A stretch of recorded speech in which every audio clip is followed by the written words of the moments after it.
대선 후보에게 듣는다. 오늘은 여권의 가장 강력한 선두주자이자 매일 뉴스에서 빠지지 않고 있는 인물 모셨습니다. 이재명 경기도지사입니다. 어서 오십시오. 네, 반갑습니다. 예, 나와주셔서 감사합니다. 오늘 김경수 경남지사에 대해서 확정 판결 나온 거 보셨죠? 네, 안타까운 마음으로 봤습니다. 네, 2017년에 같이 경선을 치렀던 그리고 대선을 치렀던 야권 후보들은 문 대통령이 공동 책임을 져야 된다고 주장을 하고 있잖아요. 거기에 대해서 어떻게 생각하시는지 먼저 여쭙습니다.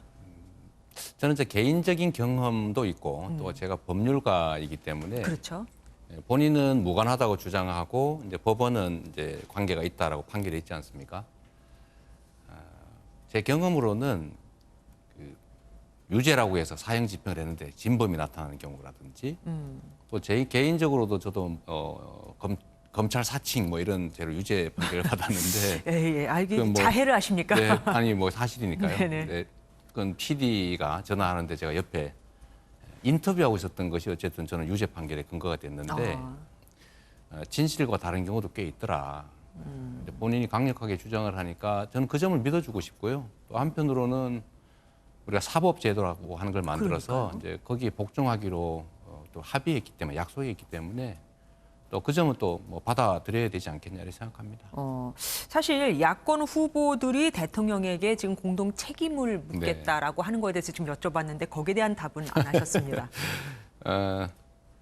뭐 정치적 책임이야 뭐 없다고 할 수는 없겠지만 본인이 강력하게 부인하고 있고 사실 뭐 증언도 매우 엇갈리고 있어서 제 입장에서는 뭐 그건 부당한 정치 공세라는 생각이 좀 듭니다.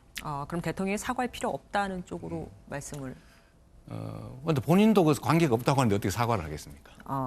아니 제가 왜 자꾸 이걸 여쭙냐면요. 사실 공교롭게도 이 지사님도 어떻게 보면은 그 당시에 뭐 피해자라면 피해자라고 할 수도 있습니다. 네. 댓글 부대가 그때 막 나섰을 때. 네.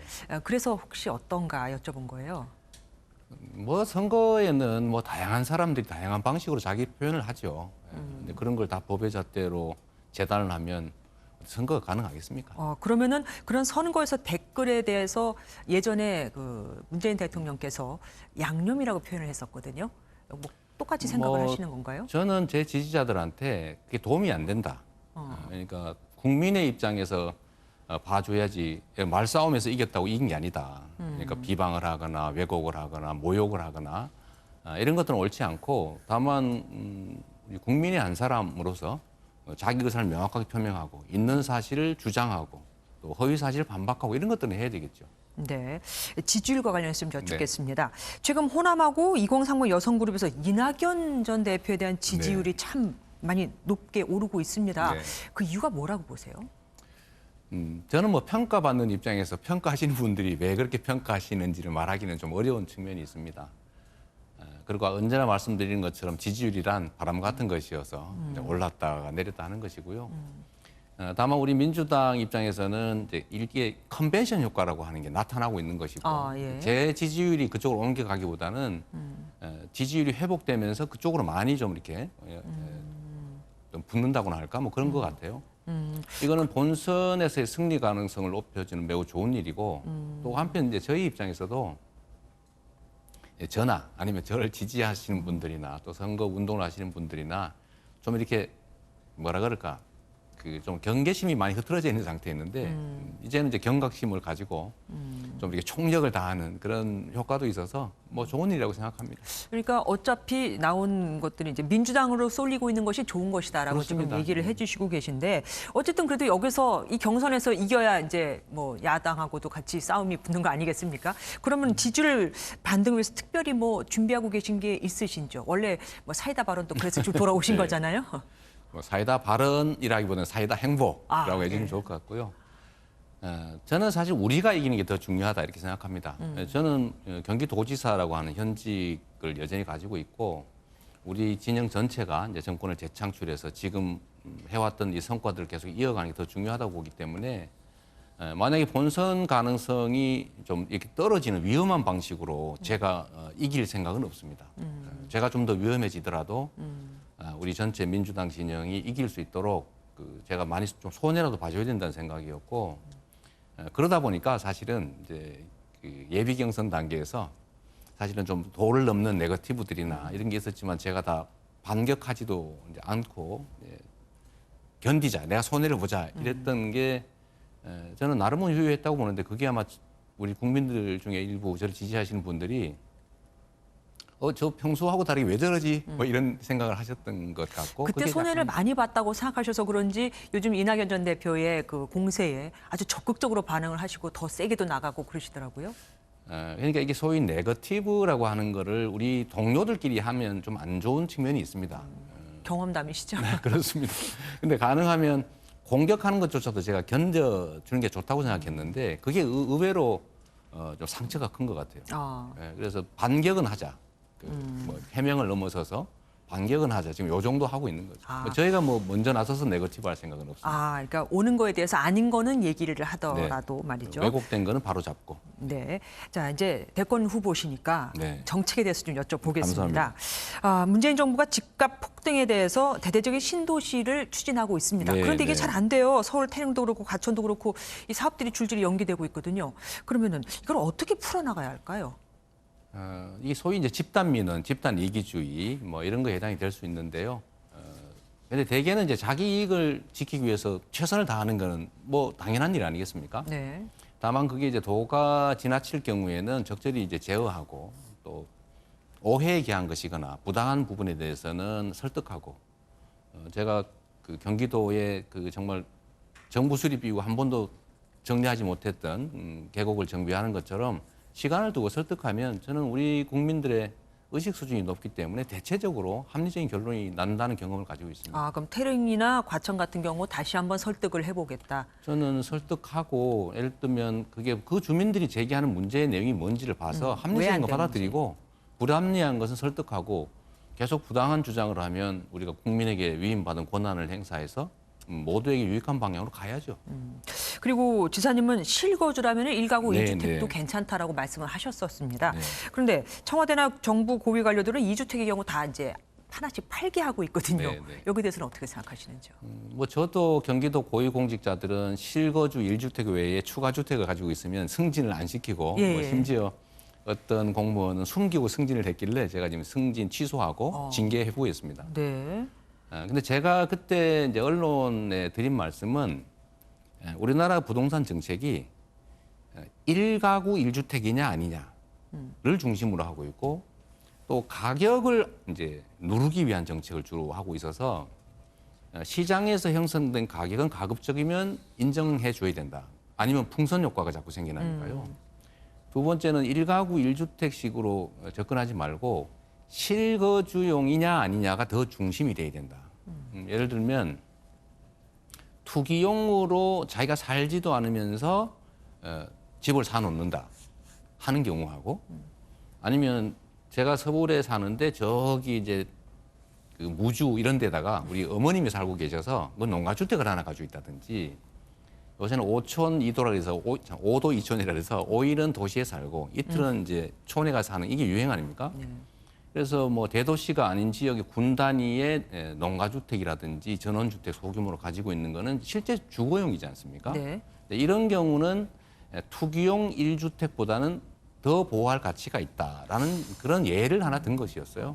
그런데 실거주용도 물론 뭐 좋은 말씀이시기는 한데 사실 전세를 끼고 집을 살 수 있게 해주는 것도 저는 뭐 괜찮은 거라고 생각을 하거든요. 시장이 그래야 전세가 또 생기고 네, 그 전세로 인해서 또 다른 집도 마련할 수 있고 하는 거 아니겠습니까?